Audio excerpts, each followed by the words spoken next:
Bonjour, bienvenue chez Bresse Motorsport et aujourd'hui on va faire une vidéo un petit peu différente puisque le support est différent. On a l'habitude de vous montrer des voitures rutilantes qui brillent dès le début de la vidéo et là c'est pas le but, vous allez comprendre pourquoi et comprendre également pourquoi j'ai ce morceau d'aluminium dans les mains. Débute cette vidéo un petit peu particulière.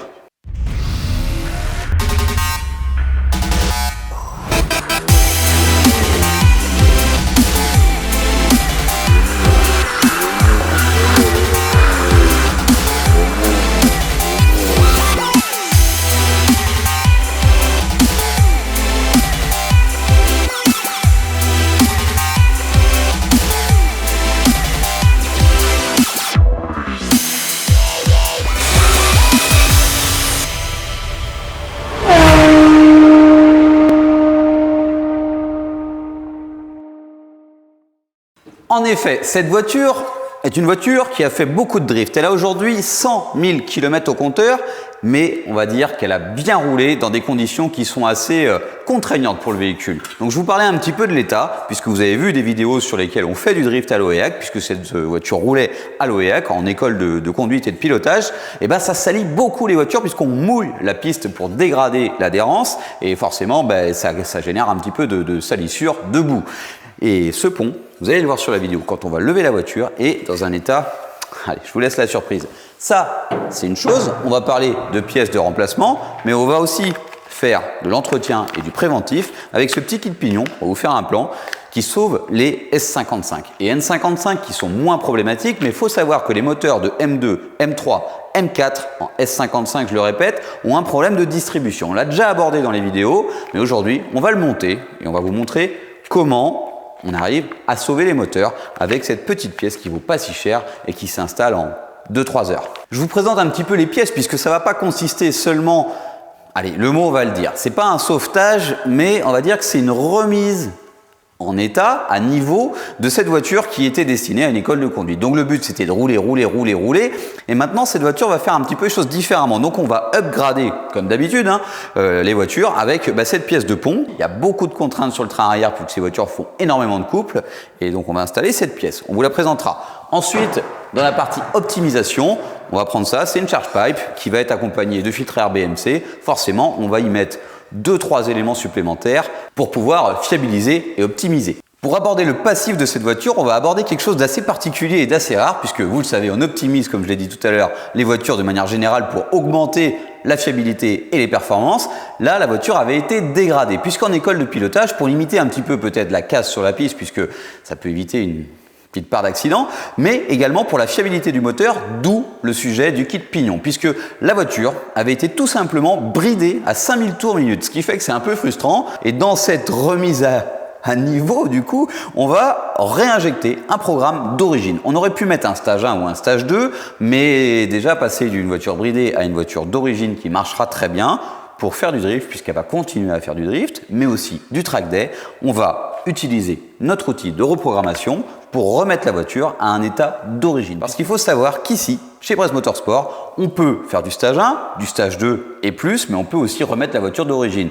Dans ce cas très particulier, mais aussi si vous intervenez chez nous et que vous décidez finalement de revenir en arrière. Ça, c'est pour la partie carto, qui est assez intéressante puisque ça situe un petit peu l'utilisation précédente de cette voiture, qui, je le répète, aujourd'hui a 110 000 km. Ça y est, on a situé un petit peu le chantier, le projet sur cette voiture et la vidéo qui vous attend, mais quand on va la lever, vous savez, ici au garage, on aime beaucoup les voitures, mais on aime bien voir ce qu'il y a en dessous, puisque ça donne un petit peu l'état, mais quand on ne connaît pas aussi une voiture, ça permet de voir un petit peu la technologie d'une marque à une autre. Quand on a levé la Corvette ZR1 et Z06 précédemment, c'était assez exotique, assez nouveau pour nous, et ça nous intéressait. On a hâte de voir la nouvelle M4 sur un pont, tout comme la nouvelle 992, mais ce n'est pas le sujet du jour. Pour revenir à cette M4, boîte méca.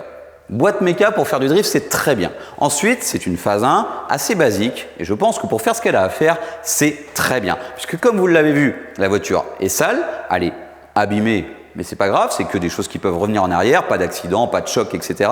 Mais globalement, c'est un très bel outil pour la piste et pour le drift, puisque, je reviens sur cette boîte mécanique, c'est assez rare d'avoir une M4 qui ne soit pas DKG, M4 ou M3 d'ailleurs, hein, puisque faut pas oublier que cette boîte DKG est quand même très rapide, même si j'aime les boîtes méca, sur circuit, je privilégie la boîte DKG.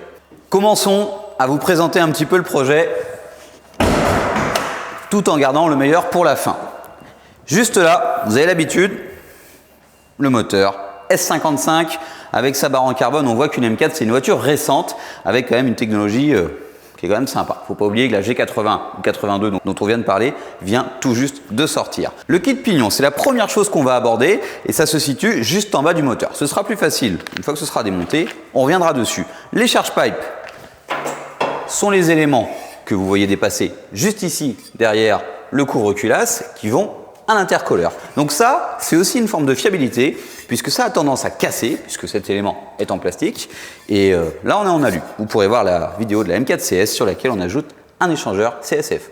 Élément que nous n'avons pas abordé, c'est l'installation d'un kit KW Club Sport. C'est un kit Club Sport d'occasion qui a été revendu d'un client à un autre puisqu'il était passé sur un kit KW compétition. Ça va venir, il n'y aura pas que ça, on va goujonner les roues puisque c'est plus pratique pour défaire et remonter les roues sur une journée piste, surtout pour le drift puisqu'en fait on monte également de manière générale des pneus qui dégradent la voiture pour glisser plus facilement. Mais il n'y aura pas que ça, on garde des surprises.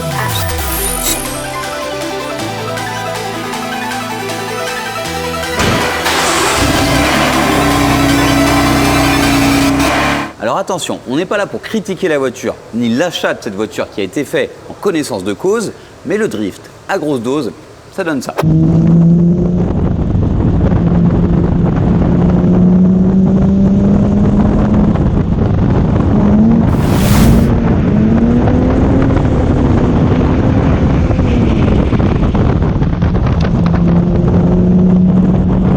On va commencer par l'avant de la voiture. Vous allez le voir, il y a quelques dégradations en carrosserie, mais la voiture, en sortant d'ici, va justement chez le carrossier pour corriger ces problèmes de peinture et ces petits bobos qui ne nous concernent pas, puisqu'ici, on va faire la mécanique, la préparation, et je vous l'ai dit, le check-up et la remise à niveau de cette voiture. Dans cette partie check-up et préparation plus, puisque c'est un peu délicat d'aborder ce côté, c'est de l'entretien, on va remplacer des choses.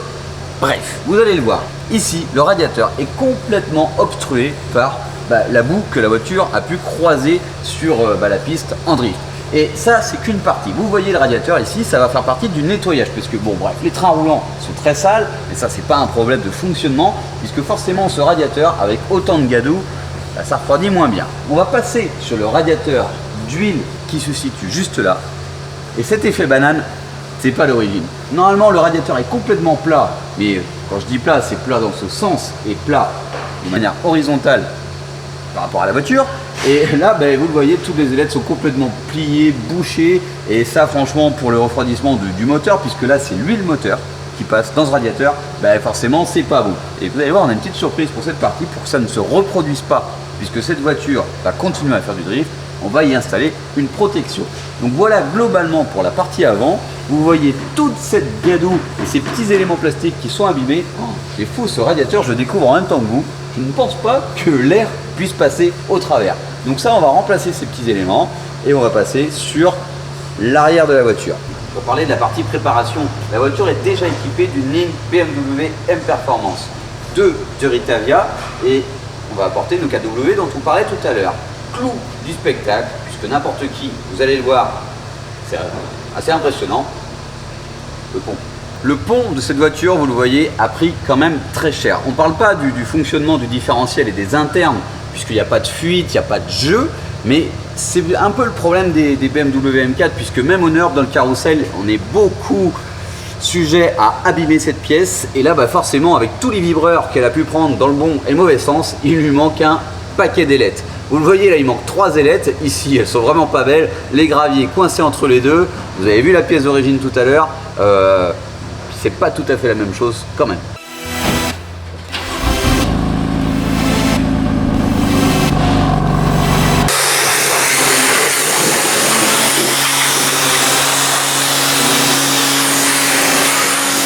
C'est parti, on lance les travaux. Après vous avoir présenté cette voiture, on va vous montrer un petit peu l'état global de la voiture. Bon, vous l'avez vu, elle est sale, hein, mais là c'est un amortisseur arrière. Donc pour les détails techniques, on voit que cette voiture est équipée de l'EDC, puisque là vous avez l'EDC, les suspensions pilotées de BMW, système d'origine qui permet d'avoir un amortissement variable sur l'amortisseur. Eh ben, il est quand même bien fatigué, puisque vous le voyez juste ici, une vraie pompe à vélo. Le cylindre bloc, l'amortisseur en caoutchouc est complètement arraché. Et là, vous le voyez, c'est assez net. D'ailleurs, c'est la première fois que je vois ça. L'amortisseur est complètement bouffé, mais à force de frottement sur divers plastiques qui sont à côté un petit peu abîmés. Ça, c'est vraiment assez représentatif de la voiture. Vous avez vu l'état du différentiel arrière, et ben globalement c'est un petit peu partout pareil. Donc on lui a refait une beauté, elle est toute propre, on lui a installé les KW Club Sport ce matin. Maintenant continuons avec les autres étapes, le kit pignon, filtre air BMC, les downpipes et tout le reste.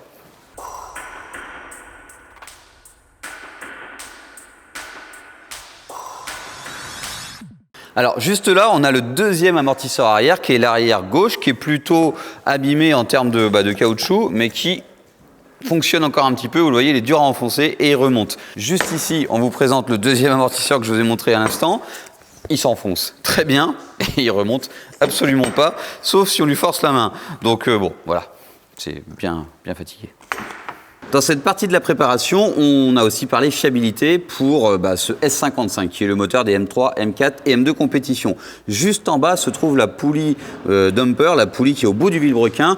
Cette poulie possède un écrou qui est en fait serré et qui est la seule contrainte qui maintient la distrie au niveau du vilebrequin. Donc on installe ce petit kit que je vais vous déballer et vous montrer, qui en fait sauve le coup si jamais ça se desserre, ça limite le débattement de ce serrage pour éviter que le moteur ne casse avec justement cette distrie qui se décale et le haut moteur qui vient se détruire avec une collision soupape piston. Ce kit pignon se compose de la visserie, cette visserie qui vient remplacer la visserie d'origine qui est sur le moteur de la voiture, et cette pièce en aluminium taillée dans la masse. Donc cette empreinte hexagonale vient verrouiller l'écrou qui est mis en cause lors du desserrage de celui-ci et de la possible casse moteur, mais bon, en gros c'est jamais sans pas mal de dégâts. Faut pas oublier qu'un moteur comme ça vaut 20 000 € actuellement, hors dépose-repose. Donc ça, c'est vraiment un bon investissement et il faut même pas réfléchir et le monter dès le début. Alors, on va passer l'installation, ça prend à peu près 2-3 heures. Difficile de vous faire des plans intéressants, puisque comme vous allez le voir, c'est assez bas dans les entrailles du moteur. Et pour vous montrer vraiment ce qui se passe, il faudrait déposer toute la face avant, ce qui est plutôt une mauvaise idée. On s'est fait un petit peu de place autour de l'élément qui nous intéresse pour pouvoir avoir un minimum d'accessibilité. On va démonter la courroie d'accessoires qui se trouve juste ici et qui entraîne la pompe à eau. Et là, on va aller bosser sur la poulie du bas qui nous intéresse et installer ce fameux kit pignon. Ça y est, j'en suis venu à bout. J'ai extrait la dernière vis des 8 vis qui tiennent la poulie damper d'origine. Je vais chercher le petit insert qui est juste là et que je vais insérer sur ce fameux écrou qui vient se desserrer. Donc c'est un petit peu fastidieux vu l'endroit. Et maintenant, on va l'installer. Il faut savoir que ça prend un petit peu de temps parce qu'il n'y a vraiment pas beaucoup de place.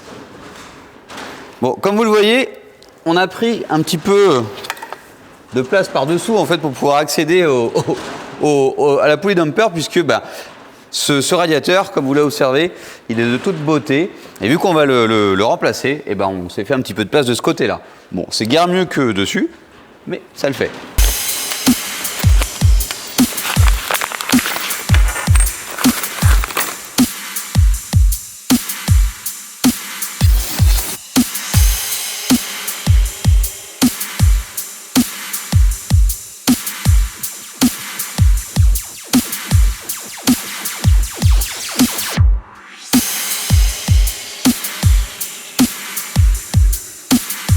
Le kit pignon est installé, donc bon, on dit kit pignon, mais c'est vrai que le terme bride de vilebrequin, c'est pas mal. La charge pipe, c'est la prochaine étape de cette prépa. Ça aussi, c'est de l'optimisation et de la fiabilisation, puisque vous le voyez, en fait, on a une section qui est plate et quand même assez fine pour le coup. Et ici, on a quelque chose de rond et assez gros. En plus, c'est une matière beaucoup plus solide puisque c'est de l'aluminium. Ici, on est côté turbo. Ici, on est côté échangeur. Juste ici, vous pouvez voir la vidéo de la M4 CS sur laquelle on monte les les charge pipes et les changeurs CSF. Charge pipe et venturi en carbone. Bon, là c'est en alu, mais ça ne change pas grand chose. C'est solide, mais ça, par contre, ça ne l'est pas du tout. C'est souvent que ça casse. Donc on va les remplacer et on en profite pour monter 2 filtres à air BMC qu'on va vous montrer. Filtre à air BMC qu'on va installer dans la boîte à air d'origine. Sur une M4, on retrouve un filtre côté conducteur et côté passager. Et tout ça rejoint les 2 turbos qui sont de ce côté. Alors, petite chose qui n'a rien à voir, mais vu qu'on est tout proche de la partie allumage du véhicule, on va en profiter pour remplacer les bougies. Voici le radiateur d'huile moteur démonté. Donc vous le voyez, il est en forme de banane, il est complètement déformé dans le sens vertical, horizontal et il est bien entamé au niveau de la structure en elle-même puisque c'est même bizarre qu'il soit encore étanche. C'est pas un problème puisque vous le voyez ici, on a reçu son remplaçant.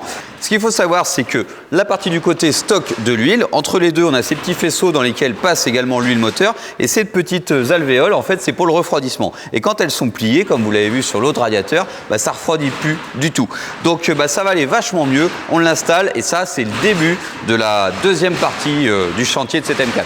Ça y est, le radiateur est en place, le nouveau radiateur, franchement, ça a une autre tronche et pour éviter que ce genre de problème ne se reproduise, on y installera cette protection qui est vraiment massive, qui était en fait installée sur notre M4 il y a un bon bout de temps, qu'on avait ensuite supprimé parce qu'on avait mis une lame énorme pour des histoires d'aéro. C'est la même chose que d'origine, qui est en plastique, mais de manière très solide. On va l'installer en fait cette pièce sur la toute fin. Maintenant, passons derrière. Et il y a un truc qui est rigolo quand on bosse sur une voiture. Je vous garantis que dans le côté track tool, avec toute la terre et les cailloux qu'on enlève, elle va gagner quelques kilos cette voiture.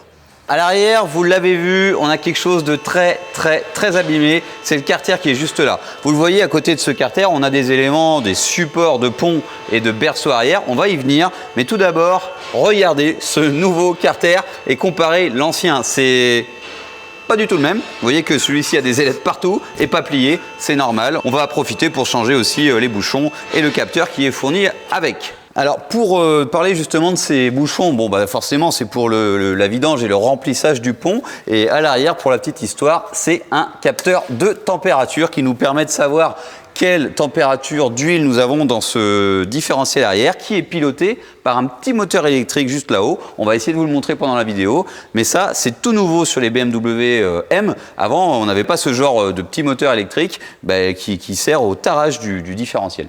Alors l'intervention du démontage du train arrière va passer par la ligne d'échappement. Vous l'avez vu, elle est plus sur la voiture, elle est juste par terre, ligne M Performance. On va déposer l'arbre de transmission, donc vous le voyez, il est complètement mobile, il est plus fixé à la boîte. C'est un arbre de transmission en carbone Kevlar, ça apparaît comme être une matière composite très légère. Et donc maintenant nous allons déposer le train arrière complet pour changer les éléments qui nous intéressent, le carter et les supports de pont et de berceau.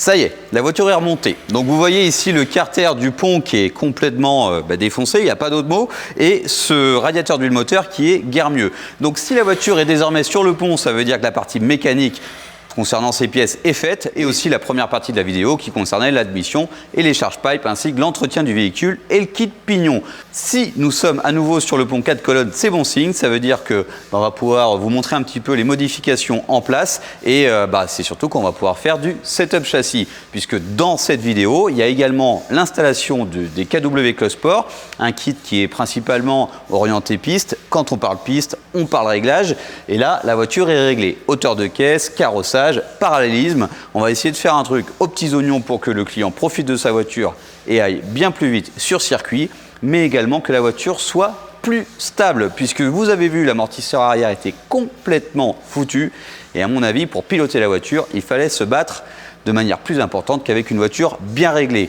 Alors vous le voyez, on a travaillé sur cette partie arrière, c'est assez radical, ce carter est tout neuf, c'est bien mieux, ça va mieux refroidir. Ici le support est dans le même état, c'est en alu, ça brille, c'est tout neuf, et c'est aussi dû à son remplacement. À l'arrière, on a également un cyle en bloc à à l'intérieur du berceau, hein, si je puis dire, qui a été changé, mais ça c'est moins visible. On a en fait été obligé de démonter tout le berceau, l'arbre de transmission et la ligne d'échappement. Ça concerne un petit peu le chantier qui a été effectué avec le remplacement de l'huile, bien sûr. Sur la partie droite et gauche de la voiture, vous allez apercevoir ces ressorts jaunes qui sont distincts de KW, donc un KW Club Sport. La voiture est réglée comme je vous l'ai dit. Pour la partie arrière, c'est tout ce qui a été effectué, mais c'est déjà pas mal. Comme je vous l'ai dit, la voiture devrait être bien plus intéressante à conduire, puisqu'en fait ici se généraient des bruits et des à-coups, et avec l'amortisseur que vous avez vu, et forcément la roue driblait puisqu'elle n'était pas guidée par l'amortisseur, et c'était assez compliqué à conduire. Passons maintenant devant pour la suite des travaux effectués. Concernant le train avant, donc la partie avant plutôt, puisque les trains ça concerne les KW, mais c'est la même chose qu'à l'arrière. Vous observez ici le gros carter de protection du radiateur d'huile qui lui est tout neuf, vous le distinguez, ça brille. Et ça c'est vraiment massif et je pense qu'il ne se passera plus rien. Pour installer ce carter qui est quand même vraiment plug and play, ça reprend toutes les fixations d'origine. Ici nous avons été obligés de rapporter un insert à l'intérieur de cette petite pièce en alu qui a un bout de longeron démontable. Cette partie-là de la voiture peut être changée en cas de choc et ensuite tout se passait sur le dessus et ça, vous l'avez déjà vu.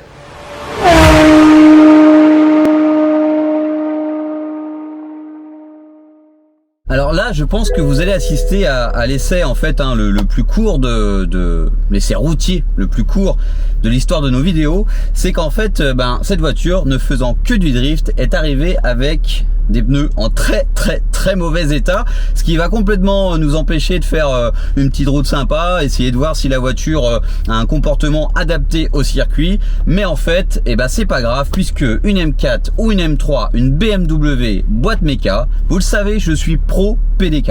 J'adore. Sur circuit, quelle aisance d'avoir ses deux mains sur le volant et de pouvoir conduire avec la sérénité de savoir que justement on va pas louper un rapport et aller justement à la faute parce que ça reste une faute humaine. La machine fait très bien les choses pour nous en DKG, mais en boîte manu, il y a moyen de s'amuser. Et je crois qu'on va s'amuser. Ça va pas être long, mais ça va être bon. La voiture, c'est simple. Une BMW, on met tout en Sport Plus. Le mode de fonctionnement qui consiste avec le volant, la pédale, la réactivité des choses. Ensuite, on va mettre en DSC désactivé, donc plus d'assistance. Maintenant, à nous de jouer. On va voir ce que ça donne. Puisque la voiture est arrivée quand même, vous l'avez vu, l'amortisseur complètement foiré. Ce qui fait que ça devait être un petit peu compliqué d'avoir une aisance vraiment dans la dérive, etc. Et là, on va voir que d'ailleurs c'est génial, la boîte est très précise, même si on aime les DKG, c'est dire que c'est bien. Et là c'est parti, un rond-point, forcément, c'est génial. Et là, tout de suite, on sent que la voiture est née pour ça. Alors je me concentre un petit peu, ce qui m'empêche d'avoir une discussion très précise, mais voilà, on peut enchaîner comme ça les tours de rond-point. Donc là c'est le deuxième et voilà, c'est juste du pur plaisir. Retournons au garage. Mais il faut pas oublier que cette voiture est arrivée quand même dans un état un petit peu dégradé. Je sais pas si c'est le bon mot, mais en tout cas j'ai utilisé celui-là. Et là tout va bien, il n'y a pas un bruit, il n'y a rien qui se passe dans la voiture, elle fonctionne parfaitement. Une voiture c'est fait pour rouler, c'est vrai qu'elle était sale, c'est vrai qu'il y avait 2-3 choses un petit peu abîmées, mais son état de fonctionnement est parfait. L'embrayage va très bien et là je viens un petit peu sur le côté fiabilité de BMW et c'est quand même important, on aime cette marque et c'est aussi pour ça on peut faire beaucoup de circuits, beaucoup de track day, beaucoup de choses sans être embêté et ça c'est primordial quand on aime la voiture. Sur le côté fiabilité, on a abordé le côté pignon, la bride de Vilebrequin, mais il faut aussi savoir que il y a la partie amortisseur qui a été travaillée pour plus de stabilité. On a aussi bossé sur un petit peu l'admission, mais gros point de cette voiture, c'est qu'à la fin ça fait un super jouet pour s'amuser et c'est le but. conclusion de cette nouvelle vidéo YouTube en espérant qu'elle vous a plu. De l'entretien, de l'optimisation, de la fiabilisation, même de la réparation. Cette vidéo était très complète. Elle se termine sur de la glisse, beaucoup de plaisir, beaucoup de passion BMW Motorsport. Les BM, c'est fait pour ça, mais pas que. N'hésitez pas à vous abonner à notre chaîne YouTube. À bientôt. Likez, partagez, commentez. Kenavo.